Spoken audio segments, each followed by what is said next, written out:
Okay, next in line tayo. Eto men. Yan, Honda Civic RS na 2018 model. Pero acquired to ng 2019. Cosmic Blue. Alright, napaka-pogi.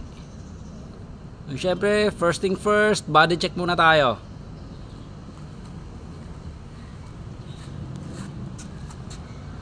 Jeez, napakagwapo naman.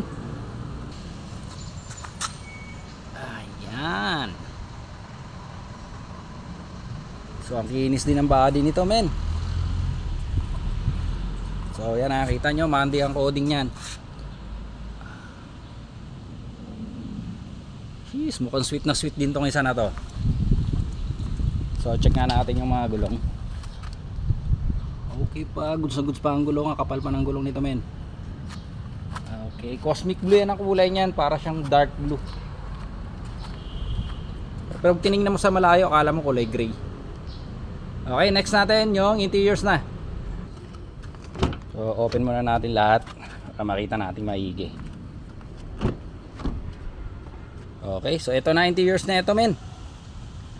Sidings, sa pinapintuan, napakagwapo. Tingnan mo naman kondisyon ng mga upuan, oh, men. Napakalinis hanggang dito sa flooring. Dashboard. Jeez. Okay. Poging-pogi na naman tayo nito.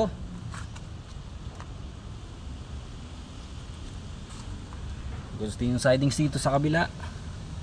Flooring, wala ang problema. Kita mo naman kondisyon ng mga upuan, napakaganda pa.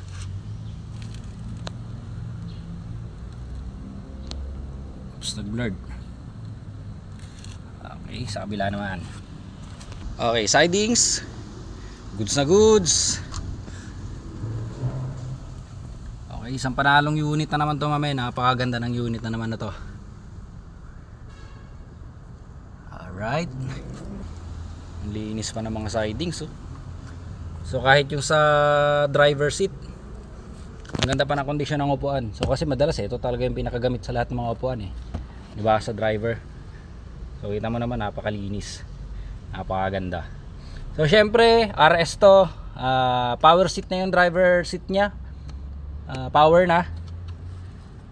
So wala ka ng problema sa pag-usog-usog niyan. Matic na yan. Syempre, push button. Ayan, keyless entry. Okay, so cockpit check. Jeez, guwapong guwapo cockpit nito, men, oh. Panalo tayo dito, syempre. Kasi check natin yung milyahe. Okay, so mileage check. So kung gaano kasariwa yung sasakyan natin, mamen, tingnan mo naman yung odometer nito. 7,000 plus lang ang milyahe nito. So literal na sariwa talaga to. Kita naman sa body, kita naman sa interiors. Okay, so syempre wag natin kalimutan i-check ang under the hood. Engine bay naman tayo. Okay, so syempre wala din tayo maipinta sa engine bay nito, men. Tingnan mo naman, napakalinis din ang engine bay nito. So fresh na fresh din ang engine bay. So all stock yan, wala tayong ginalaw yan. Okay, so bago natin pala makalimutan lahat, may pahabol pa tayo. Check natin yung trunk.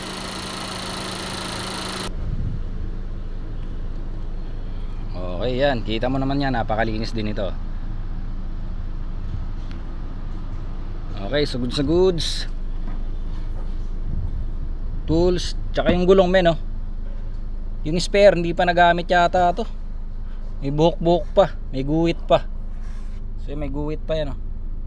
So mukhang hindi pa nagamit ang spare nito. Okay, so dating gawin tayo, men. Kung sakaling interesado kayo dito sa unit natin, so nakita nyo naman gaano kaganda na. Check na natin, labas hanggang loob. So sariwang sariwa yung unit natin na to. Kung may mga katanungan kayo regarding dito sa unit natin o gusto nyo mag-inquire, pwede kayo mag-iwan ng mensahe dyan sa comment section. Ilalagay ko na rin dyan sa description namin yung iba pang detalye ng unit natin. At mag-iwan na rin ako ng contact number dyan. So mas maganda, kung may mga katanungan kayo regarding dito sa unit natin, mas maganda kung direkta kayo dyan sa number na iwan ako sa description para mas mabilis na yung usapan, mas mabilis ang tanungan, mas mabilis ang sagutan natin, okay? So yun, kayo nang bahala. Nakita nyo naman gaano kasariwa tong unit natin. 2018, acquired ng 2019, Honda Civic RS na Cosmic Blue. 7,000 plus lang ang milyahe. Sariwang sariwa tong unit namin. Okay, so kung sakaling gusto nyo makita ng personal yung unit natin, located kami dito sa number 23 Road 4 Project 6 Quezon City. Okay, so mas maganda check nyo lang sa mag-text at tumawag kayo sa contact number namin kung hindi kayo dito sa familiar sa lugar, para mas mabilis yung makita yung location natin. Okay, so syempre may mga kasunod pa tayong unit, abangan nyo lang, may mga ipopost pa tayong unit dito, marami tayong unit. Mas makikita nyo rin pag napasyal kayo dito sa unit namin para makapili kayo. Syempre dito lang yung kay Four Sisters Auto Trading. Okay, so kayo nang bahala dito sa unit natin mamaya. Napakaganda na ito, sariwang sariwa to. Check nyo na lang to. Let's go.